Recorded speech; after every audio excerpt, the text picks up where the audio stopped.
আসসালামু আলাইকুম। পঞ্চম শ্রেণীর গণিত বই নিয়ে ধারাবাহিকভাবে আলোচনা করছিলাম। তার ধারাবাহিকতা এখন 181 নম্বর পৃষ্ঠাটি নিয়ে আলোচনা করব।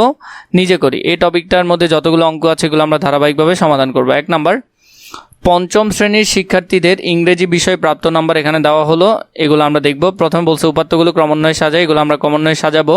তাহলে উপাত্তগুলো সুন্দর করে সাজালে 34, 35, 38, 40, 40, 43, 48, 50, 52 এভাবে করে সুন্দর করে সবগুলো লিখে সাজাতে পারবে। এখান থেকে সাজানো দেখে নিতে পারবে, এখান থেকে দেখে তোমরা খাতায় করতে পারবে। 2 নাম্বার, প্রাপ্ত সর্বোচ্চ ও সর্বনিম্ন নাম্বারগুলো কত কত। সর্বোচ্চ নাম্বার এবং সর্বনিম্ন নাম্বার ক্রমান্বয়ে সাজানোর পর দেখা যাচ্ছে উপাত্তসমূহের সর্বোচ্চ সংখ্যা হলো 99, সর্বনিম্ন হলো 34। এরপর ঘতে আছে 10 শ্রেণী ব্যবধান ধরে একটি সারণী তৈরি করি। 10 শ্রেণী ব্যবধান ধরে আমরা একটা সারণী তৈরি করব। ঘ নম্বরে আছে 10 শ্রেণী ব্যবধানের সারণী।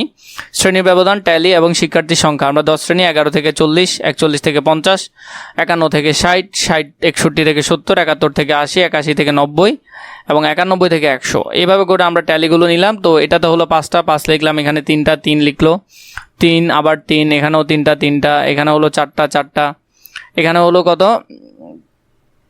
5টা, এখানেও 5টা, এরপরে এখানে হলো 5টা, এখানেও 5টা। তো এগুলো কীভাবে খুঁজেছে? 31 থেকে 40। তো 31 থেকে 40 দেখো, 1টা, 2টা, 3টা, 4টা, 5টা, এই 5টা হলো 31 থেকে 40 পর্যন্ত। তাহলে নিশ্চয়ই এখানে 5টাই আমরা লিখবো। তো এখান থেকে এই জন্য টালি দিল 5টা। 41 থেকে 50, 41 থেকে 50, 1টা, 2টা, 3টা, এই 3টা হলো 41 থেকে 50। তো তাহলে এখানে কত দিবে? 3 দিবে। তাহলে এখানে 3 লিখলাম। তো এইভাবে করে এগুলো মূলত পূরণ করবে। এরপর আমাদেরকে ঘ নম্বরে কী দিয়েছে? সারণীর উপর ভিত্তি করে আয়তলেখা আঁকি। এই সারণীর উপর ভিত্তি করে এখন আমরা আয়তলেখা আঁকবো। একটি ছক কাগজে আনুভূমিক অক্ষ বরাবর আমরা নাম্বারগুলো নিব, শ্রেণী ব্যবধানটা নিব। আয়তলেখার মধ্যে আমরা যদি দেখি উলম্ব বরাবর আমরা কি করব? চিহ্নিত করে দাগ টানি নিই। এরপর হলো আয়তলেখাটা আমরা মূলত এগুলো তো পারি করতে, পূর্বে আমরা পুরো অধ্যায় নিয়ে বিস্তারিত আলোচনা করেছি। শ্রেণী সংখ্যাটা এখানে পাশে দিবে, এভাবে করে শ্রেণী সংখ্যাটা দিবে। এবং এখানে নিচে দিবে শ্রেণী ব্যক্তি, শ্রেণী ব্যবধান হলো নিচে দিবে। 41 থেকে 40, 41 থেকে এরপরও 50, 51 থেকে 60, 61 থেকে 70, 71 থেকে 80, 81 থেকে 90, এরপর 90, এগুলো এভাবে করে দিবে। প্রথমটা আমরা যেটা দেখছিলাম 31 থেকে 40 ছিল কত পর্যন্ত? 5 পর্যন্ত। তো 5 পর্যন্ত ঘর টানলে, 41 থেকে 50 ছিল কত? 3 পর্যন্ত, 3 পর্যন্ত টানলে। এরপর 51 থেকে 60 ছিল 3 পর্যন্ত, 3 পর্যন্ত টানলে। 61 থেকে 70 3 পর্যন্ত, 3 পর্যন্ত টানলে। 71 থেকে 80 হলো কত পর্যন্ত? 4 পর্যন্ত, 4 পর্যন্ত ঘর করলে। 81 থেকে 90 হলো 7 পর্যন্ত। তো 7 পর্যন্ত ডিরেক্ট ঘর করলে।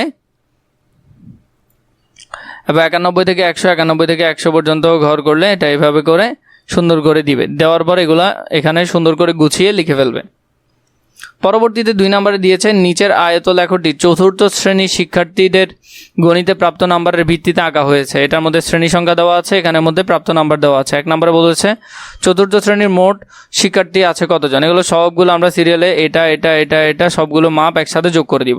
তাহলে এখান থেকে আমরা যদি লিখি এগুলো সবগুলো যোগ করব আমরা, তাহলে এখান থেকে লিখতে পারি শ্রেণীর ব্যবধান সমূহ শিক্ষার্থীর সংখ্যা যোগ করলে মোট শিক্ষার্থীর সংখ্যা পাওয়া যাবে। তাহলে চতুর্থ শ্রেণীর সবগুলো আমরা যোগ করি 3, 4, 5, 7, 7, 3, 6, 2 যোগ করলে হচ্ছে 30 জন। তাহলে এখানে পরবর্তীতে আমাদেরকে বলছে কোন শ্রেণী ব্যবধানে শিক্ষার্থী সবচেয়ে বেশি। নিশ্চয়ই এটাতে বেশি। তাহলে এটা কত থেকে? 61 থেকে 70। তাহলে আমরা এখানে লিখব 61 থেকে 70 শ্রেণী ব্যবধান শিক্ষার্থীর সংখ্যা সবচেয়ে বেশি, যেখানে হলো 7 জন।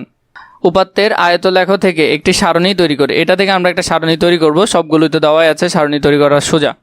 সারণী তৈরি করবে। শ্রেণী ব্যবধান 10 ছিল, তারপরে শিক্ষার্থীর সংখ্যা 31 থেকে 40 ছিল 3 জন, 41 থেকে 50 হলো 4 জন, 51 থেকে 60 হলো 5 জন, 61 থেকে 70 হলো 7 জন, 71 থেকে 80 3 জন, 81 থেকে 90 6 জন, 91 থেকে 100 হলো 2 জন।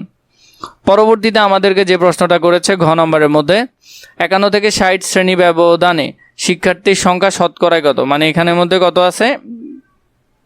51 থেকে 60 আছে 5 জন। এটা শতকরায় কত? আমরা সবগুলোকে শতকরা হিসাব করব। ক থেকে বাই শিক্ষার্থী হলো 30 জন, 51 থেকে 60 এর মধ্যে আছে 5 জন। তো 51 থেকে 60 এটা যদি আমরা শতকরা নিই তাহলে এখানে হলো 100, 30 0 0 কাটা, এরপর হলো যে 5 10 50, 3 দিয়ে কাটলে কত হবে? 16.67 জন। তো প্রায় এটা 16.67 জন। অর্থাৎ 51 থেকে 50 শ্রেণী ব্যবধান শিক্ষার্থীর সংখ্যা শতকরায় প্রকাশ করলে 16.67 জন প্রায় হবে। ধারাবাহিকভাবে অঙ্কগুলো দেখতে থাকো। 3 নম্বরে বলেছে একটি বিদ্যালয়ে 50 জন শিক্ষার্থী আছে। প্রধান শিক্ষক সবাইকে নিয়ে পিকনিকে যেতে চান। শিক্ষার্থীরা চিড়িয়াখানা, শিশু পার্ক এবং জাদুঘর এই 3টির মধ্যে কোনটিতে কতজন যেতে ইচ্ছুক তা নিচের একটি পাই চিত্রে দেখানো হলো। যেমন এখানে মধ্যে শিশু পার্কে যেতে যায় 55%, জাদুঘরে যেতে যায় 33%, চিড়িয়াখানায় হলো 12%। ক কতজন শিক্ষার্থী চিড়িয়াখানায় যেতে ইচ্ছুক? খ কতজন শিক্ষার্থী শিশু পার্কে যেতে ইচ্ছুক? কতজন শিক্ষার্থী জাদুঘরে যেতে ইচ্ছুক? তাহলে 500 জন শিক্ষার্থীকে আমরা এই পার্সেন্টেজের মধ্যে তুলনা করব। ক নম্বরে আছে কতজন শিক্ষার্থী চিড়িয়াখানায় যেতে ইচ্ছুক? চিড়িয়াখানায় ছিল 12%, তাহলে 500 জনের মধ্যে 12% কত হবে? তাহলে আমরা যদি এটা দেখি 500 জনের মধ্যে 12% শিক্ষার্থী হলো, নিচে দুইটা শূন্য কাটা চলে যাবে, দুইটা শূন্য কাটা যাবে, তাহলে হলো কতজন শিক্ষার্থী? 60 জন শিক্ষার্থী। 5 12 কত? 60, 5 12 গুণ করলে 60 জন। পরবর্তী খ নম্বরে বলছে কতজন শিক্ষার্থী শিশু পার্কে যেতে? শিশু পার্কে ছিল 55%, শিশু পার্কে 55% হলে শিশু পার্কে যেতে ইচ্ছুক 55%, তাহলে 0 আর 0 কাটা, 0 আর 0 কাটা, তাহলে 275 জন। কয়জন? 275 জন। পরবর্তীতে যেটা আছে বলছে কতজন শিক্ষার্থী জাদুঘরে যেতে ইচ্ছুক? জাদুঘরে ছিল 33% জাদুঘরে, তাহলে 500 33%, নিচে 0 0 কাটা, 5 33 100 165, 5 33 165, তাহলে 165 জন জাদুঘরে যেতে ইচ্ছুক। পরবর্তীতে 4 নম্বরে আমাদেরকে একটা প্রশ্ন দিয়েছে, আমাদের শ্রেণীর প্রত্যেক শিক্ষার্থীর ওজন কেজিতে পরিমাপ করি। ক নম্বরে প্রাপ্ত উপাত্তগুলো মানের ক্রম অনুসারে সাজাবো। তাহলে আমরা ধরে নিলাম আমাদের শিক্ষার্থীদের ওজন হলো, এখানে নিচে দেওয়া আছে 40 31 33 45 42 48 40 37 32, এগুলা এভাবে দেওয়া আছে।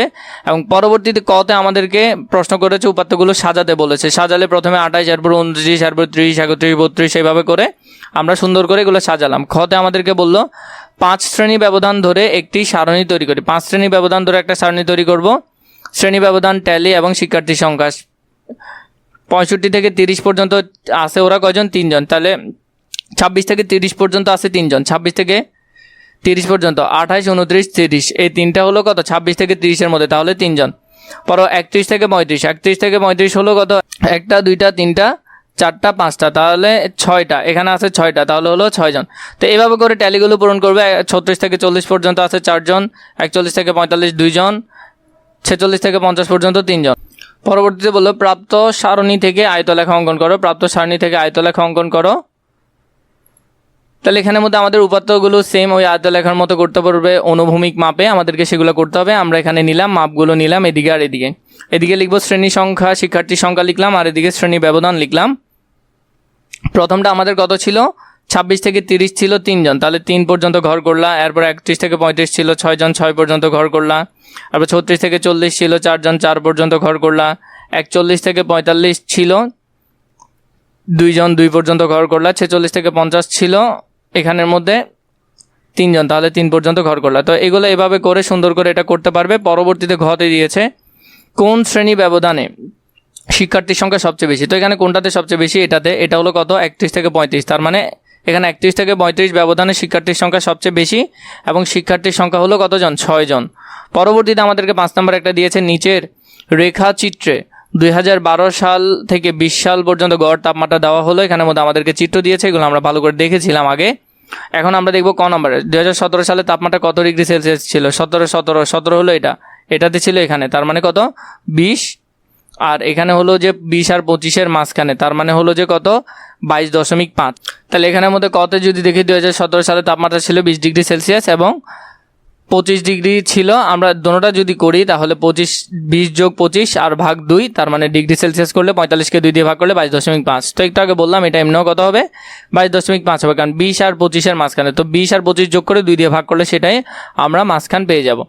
পরবর্তীতে আমাদেরকে খতে বলেছে কোন সালে সবচেয়ে বেশি তাপমাত্রা ছিল? সবচেয়ে বেশি ছিল এখানে 2020 সালে। তাহলে আমরা লিখতে পারি রেখাচিত্র হতে দেখা যাচ্ছে 2020 সালে সবচেয়ে বেশি তাপমাত্রা ছিল 30 ডিগ্রি সেলসিয়াস।